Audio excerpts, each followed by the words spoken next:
నమో బుద్ధాయ. జై భీమ్, జై భారత్, జై సంవిధాన్. తథాగత భగవాన్ బుద్ధునికి, పరమ పూజ్యులు బోధిసత్వ డాక్టర్ బాబాసాహెబ్ అంబేద్కర్కు ప్రణామాలు తెలియజేస్తున్నాను. బహుజన యుద్ధబేరి యూట్యూబ్ ఛానల్కు స్వాగతం పలుకుతున్నాను. ఈ ఛానల్ను మీ సోషల్ మీడియాలో షేర్ చేయండి, లైక్ చేయండి, మన సమాజానికి తెలియచేస్తారని విజ్ఞప్తి చేస్తున్నాను. తొక్కిసలాట మరణాలపై తమిళనాడు గౌరవ ముఖ్యమంత్రి గారు విజయ్ దళపతి చేసిన న్యాయం పైన నేను ఈరోజు మాట్లాడాలని భావిస్తున్నాను. దేశవ్యాప్తంగా స్టాంపీడ్స్ అంటారు ఇంగ్లీష్లో, తొక్కిసలాటలు చాలా పర్యాయాలు చంద్రబాబు నాయుడు గారి ప్రభుత్వంలో తొక్కిసలాటలో చాలామంది మృతి చెందారు. వారికి నష్టపరిహారం ఎంత ఇచ్చారు? ఏమైనా ఎప్పుడన్నా ఈ ఉద్యోగాలు ఇచ్చారా లేదా? దేశవ్యాప్తంగా ఉత్తరప్రదేశ్లో ఈ స్టాంపీడ్స్ చాలా పర్యాయాలు జరిగినాయి. మత విశ్వాసాలు నిర్వహిస్తున్న వాళ్ళు పెట్టిన మీటింగుల్లో కూడా తొక్కిసలాటలు చాలా జరిగినాయి. రాజకీయంగా ఎక్కువ జరుగుతూ ఉంటాయి. అలాగే ఈ మత విశ్వాసాల కుంభమేళ లాంటివి జరిగినప్పుడు కూడా వందల మంది చనిపోతూ ఉంటారు. అలాగే మక్కా మసీదులో కూడా తొక్కిసలాటలు చాలా పెద్ద ఎత్తున జరుగుతూ ఉంటాయి. కనుక ఈ అంశం పైన నేను భారతదేశంలో మొదటిసారి అనుకుంటా 32 మందికి తొక్కిసలాటలో మృతి చెందిన వారికి కారుణ్య నియామకాలు ఇచ్చిన ఏకైక గొప్ప మనసున్న ముఖ్యమంత్రి విజయ్. వారిని గౌరవించడానికి వారు చేసిన ఈ స్ఫూర్తిదాయకమైన సేవను, నియామకాలను నేను తెలియచెప్పడానికి ఈ వీడియో చేస్తున్నాను. తొక్కిసలాట మరణాలపై విజయ్ చేసిన న్యాయం మిగతా ముఖ్యమంత్రులు ఎందుకు చేయలేకపోయారు? వ్యవస్థల వైఫల్యాలు, సామాన్యుల ప్రాణాలకు క్లీన్ చిట్ల రాజకీయ సభలు, మతపరమైన ఉత్సవాలు దేశంలో తరచూ నిస్సహాయులైన సామాన్య ప్రజలను ప్రాణాలను బలిగొంటున్నాయి. అయితే ఇలాంటి విషాదాలు జరిగినప్పుడు ప్రభుత్వం, పోలీసులు మరియు న్యాయ వ్యవస్థ స్పందించే తీరులో స్పష్టమైన ద్వంద్వ ప్రమాణాలు కనిపిస్తుంటాయి. తమిళనాడులో జరిగిన కరూర్ సంఘటన, ఆంధ్రప్రదేశ్లో జరిగిన రాజమండ్రి పుష్కరాల తొక్కిసలాట, కందుకూరు మరియు గుంటూరు రాజకీయ సభల ఉదంతాలను పరిశీలిస్తే బాధితులకు అందిన న్యాయం మరియు బాధితులపై చర్యల విషయంలో వ్యవస్థ ఏ విధంగా పక్షపాతంగా వ్యవహరించిందో స్పష్టమవుతుంది. తమిళనాడులో తమిళిగ వెట్రి కళగం పార్టీ సభ సందర్భంలో కరూర్ సభలో జరిగిన భారీ తొక్కిసలాటలో 41 మంది మరణించారు. ఈ ఘటన అనంతరం అక్కడి ప్రభుత్వం మరియు చట్టపరమైన వ్యవస్థలు వేగంగా స్పందించాయి. ఈ దారుణ విషాదం తర్వాత బాధితుల కుటుంబాలకు ఆదుకునేందుకు తమిళనాడు ప్రభుత్వం ఒక కీలక నిర్ణయం తీసుకుంది.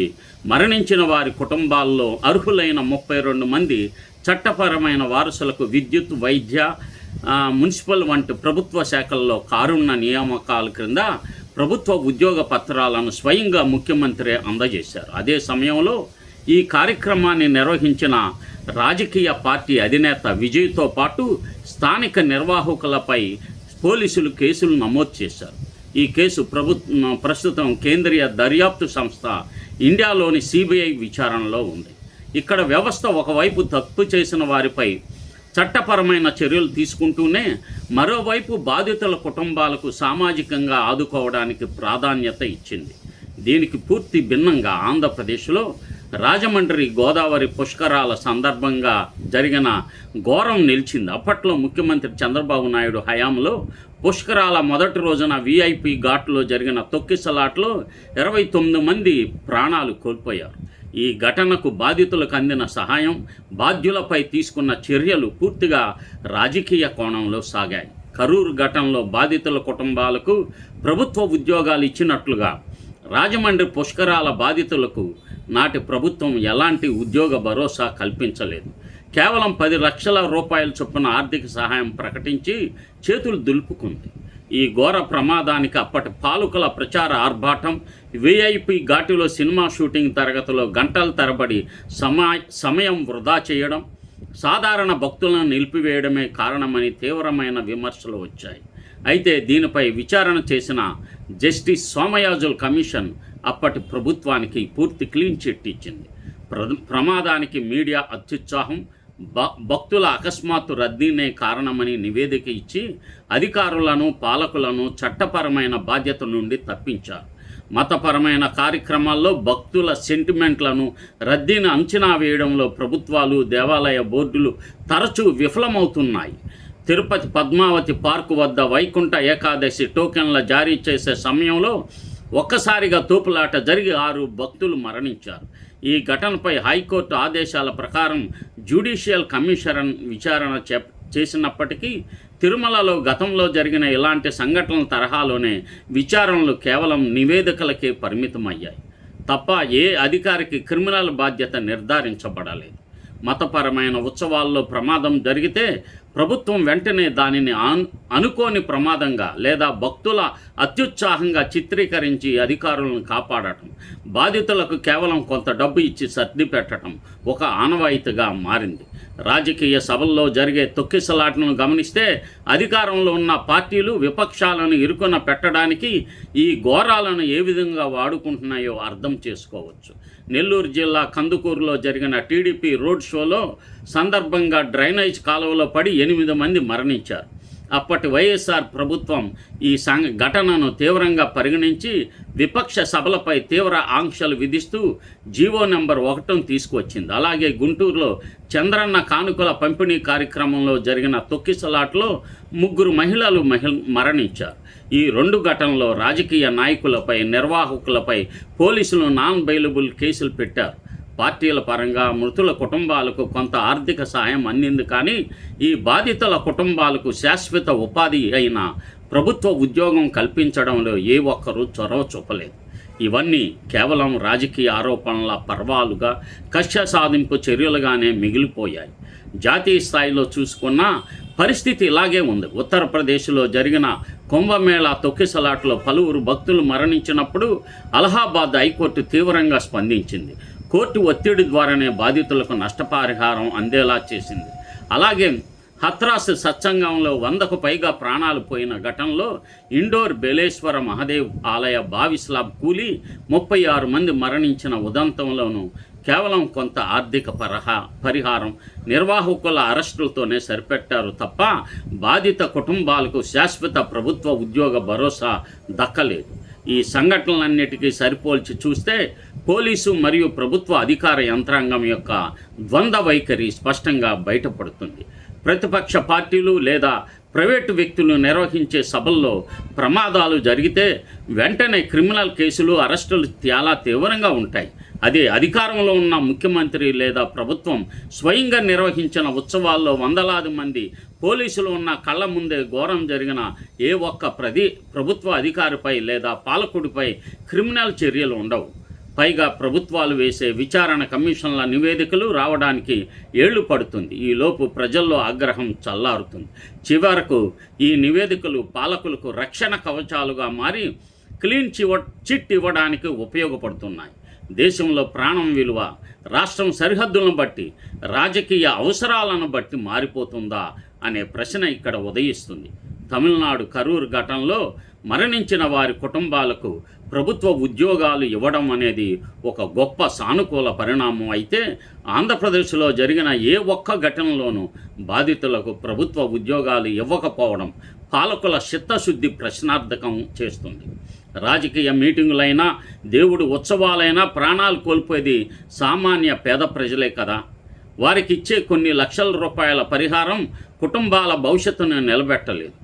కరూర్ తరహాలో బాధితుల కుటుంబంలో ఒకరికి ప్రభుత్వం ఉద్యోగం ఇచ్చి ఆదుకోవడం, ప్రమాదానికి కారణమైన అధికారులకు, నిర్వాహకులను కఠినంగా శిక్షించినప్పుడే వ్యవస్థపై ప్రజలకు నమ్మకం కలుగుతుంది. ఇంతవరకు ఈ క్లీన్ చిట్ల రాజకీయం, కమిషన్ల డ్రామాలు సాగుతూనే ఉంటాయి. సామాన్యుడు ప్రాణాలు ఎప్పుడు గాల్లో దీపాలుగా మిగిలిపోతాయి.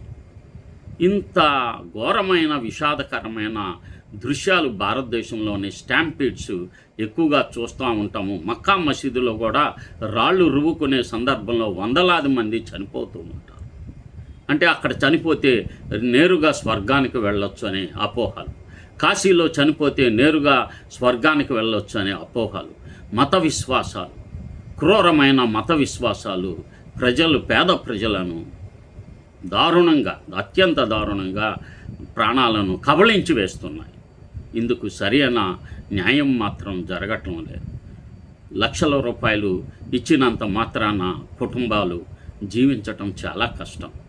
అది ఎవరన్నా ధనవంతుడు యొక్క పిల్లలు కానీ ఎవరన్నా చనిపోతే అప్పుడు తెలుస్తుంది వారికి మనిషి ప్రాణ విలువ. చనిపోయేదంతా పీడిత కులాల ప్రజలే కదా, బీసీ ఎస్సీ ఎస్టీ ప్రజలే కదా, మైనార్టీలే కదా. వీరంతా ఇంత విషాదకరమైన విషయాలను కమిషన్ల పేరుతో ప్రభుత్వ పాలకులకు రక్షణ కవచాలుగా ఏ ఒక్క చోటైనా కమిషను ఇంత అన్యాయం చేసిందని ఒక్క చోటైనా ఇచ్చిందా? ఒక కమిషన్ నియమిస్తారు వర్గీకరణ పైన అనుకోండి. ఆ కమిషను ప్రభుత్వ నిర్ణయానికి వ్యతిరేకంగా ఎప్పుడైనా రిపోర్ట్లు ఇచ్చిన సందర్భం ఉందా? కమిషన్లు ప్రభుత్వం చేత నియంత్రించబడతాయి. వాటి వలన ఉపయోగాలు ఉండవు. జ్యుడిషియల్ విచారణకి ఆజ్ఞాపించారు. ఇంత దారుణమైన విషయాలు మన దేశంలోనే జరిగితేనే ఇలా ఉంటాయి. మీరు అమెరికాలో చూడండి, ట్రంప్ కూడా శిక్షలు విధిస్తారు, జరిమానా విధిస్తారు, బోన్లో నిలబెడతారు. ట్రంప్ కంటే ముందు ఇంకొక అమెరికా అధ్యక్షుడు ఉన్నాడు, జిమ్ పేరు మర్చిపోయాను, ఆయన కూడా బోన్లో నిలబెట్టడం జరిగింది. అంత బోన్లో నిలబెట్టే న్యాయమూర్తులు మన దేశంలో లేరు. ఒక్కడు కూడా లేరు, ఒక్క చోట కూడా లేరు. అందరూ కూడా న్యాయమూర్తులు ఎలా ఉన్నారంటే ఇలాంటి పాలకులకు వంత పాడుతూ వాళ్ళకి శిక్షలు లేకుండా వాళ్ళని అత్యున్నతమైన క్లీన్ చిట్ ఇస్తూ వాళ్ళు న్యాయమూర్తులు తమ పదవీ విరమణ తర్వాత అనేక రకాలుగా ప్రయోజనాలు పొందుతూ ఉంటారు. ఇది భారతీయ న్యాయ వ్యవస్థ పనితీరు. ఇది పోవాలంటే ప్రజలు చైతన్యవంతం కావాలి. తమ పాలన తామే చేసుకోవాలంటే తమ ఓటు తమ వారికే వేసుకోవాలి. ఎందుకంటే 185% ఉన్న ఎస్సీ ఎస్టీ బీసీ మైనార్టీలు పాలకులుగా మారితేనే ఈ దేశం బాగుపడుతుంది. అప్పుడు వరకు ఈ దేశం ఉన్నత స్థితికి వెళ్ళదు. చైనాని ఎప్పుడు అందుకోలేము. ఈ అవినీతి ప్రభుత్వాలను కూల్చకపోతే ఓటు అనే ఆయుధం ద్వారా మనకు న్యాయం జరగదు. ఈ ఛానల్ను సబ్స్క్రైబ్ చేయండి, షేర్ చేయండి, అందరికి తెలియచేస్తారని చెప్పి విజ్ఞప్తి చేస్తున్నాను. నమో బుద్ధాయ.